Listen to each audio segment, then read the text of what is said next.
വചനജ്വാല 1104 ദിനത്തിലേക്ക് പ്രവേശിക്കുന്ന ഇന്ന് സെപ്റ്റംബർ 8 ഞായറാഴ്ച എല്ലാവർക്കും സുന്ദരമായ ഒരു സുപ്രഭാതം ആശംസിക്കുന്നു.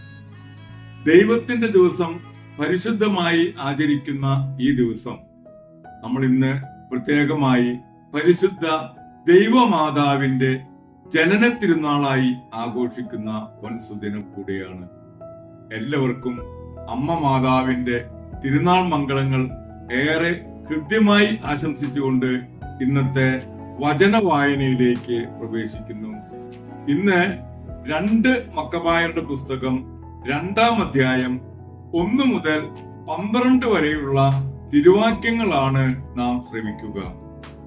മുൻപ് പറഞ്ഞതുപോലെ നാട് കടത്തപ്പെട്ടവരോട് ജെറമിയ പ്രവാചകൻ അല്പം അഗ്നി എടുത്ത് സൂക്ഷിക്കാൻ ആജ്ഞാപിച്ചു.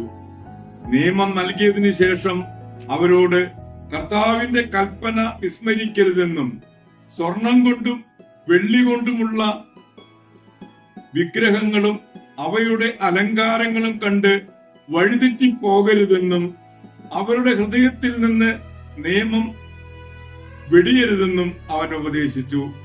ഇതെല്ലാം രേഖകളിൽ കാണുന്നുണ്ട്. രേഖകളിൽ ഇങ്ങനെയും കാണുന്നു: ദൈവത്തിന്റെ അരുളപ്പാടനുസരിച്ച് കൂടാരവും പേടകവും തന്റെ പിന്നാലെ കൊണ്ടുവരാൻ പ്രവാചകൻ കൽപ്പിച്ചു.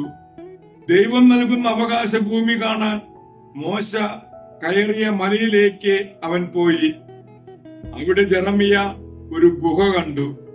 കൂടാരവും പേടകവും ധൂപപീഠവും അതിൽ വെച്ച് പ്രവേശനദ്വാരം അടച്ച് ഭദ്രമാക്കി. അനുയായികളിൽ ചിലർ അങ്ങോട്ടുള്ള വഴി അടയാളപ്പെടുത്താൻ മുതിർന്നെങ്കിലും വഴി കണ്ടുപിടിക്കാൻ കഴിഞ്ഞില്ല. ജെറമിയ ഇതറിഞ്ഞ് ശകാരിച്ചുകൊണ്ട് പറഞ്ഞു: ദൈവം തന്റെ ജനത്തെ വീണ്ടും ഒരുമിച്ച് കൂട്ടുകയും അവരോട് കരുണ കാണിക്കുകയും ചെയ്യുന്നതുവരെ ഈ സ്ഥലം അജ്ഞാതമായിരിക്കും. അന്ന് കർത്താവ് ഇത് വെളിപ്പെടുത്തും. മോശയുടെ കാര്യത്തിലും സ്ഥലത്തെ പൗത്രീകരിക്കണമെന്ന് പ്രാർത്ഥിച്ച സോളമന്റെ കാര്യത്തിലും സംഭവിച്ചതുപോലെ കർത്താവിന്റെ മഹത്വവും മേഘവും അന്നും പ്രത്യക്ഷപ്പെടും. ജ്ഞാനിയായ സോളമൻ ദേവാലയ പൂർത്തീകരണത്തിന്റെയും പ്രതിഷ്ഠയുടെയും ബലി അർപ്പിച്ചു എന്ന് വ്യക്തമാണ്.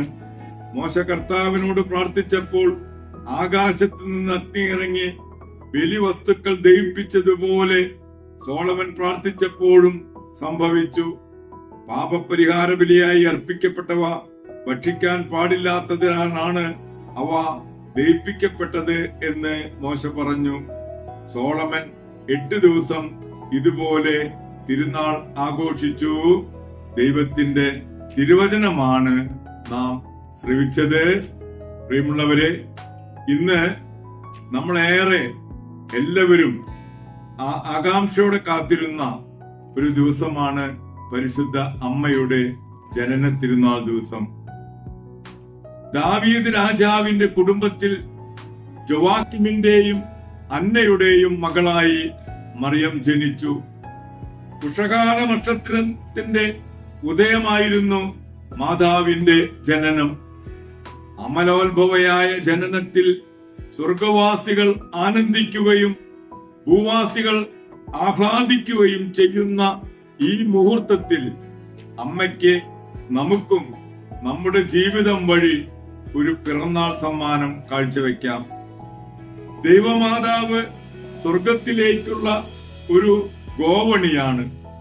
ഈ ഗോവണി വഴി ദൈവം സ്വർഗത്തിൽ നിന്നും ഇറങ്ങി വന്നതുപോലെ നമുക്ക് സ്വർഗത്തിലേക്ക് കയറിപ്പോകാനും കഴിയും. എല്ലാവർക്കും അമ്മ മാതാവിന്റെ ജനന തിരുനാൾ മംഗളങ്ങൾ ഒരിക്കൽ കൂടി നേർന്നുകൊണ്ട് ഇന്നത്തെ ഈ നല്ല ദിവസത്തിലേക്ക് നമുക്കെല്ലാവർക്കും പ്രവേശിക്കാം. എല്ലാവർക്കും നല്ല ഒരു ഞായറാഴ്ച ദിവസം ആശംസിക്കുന്നു.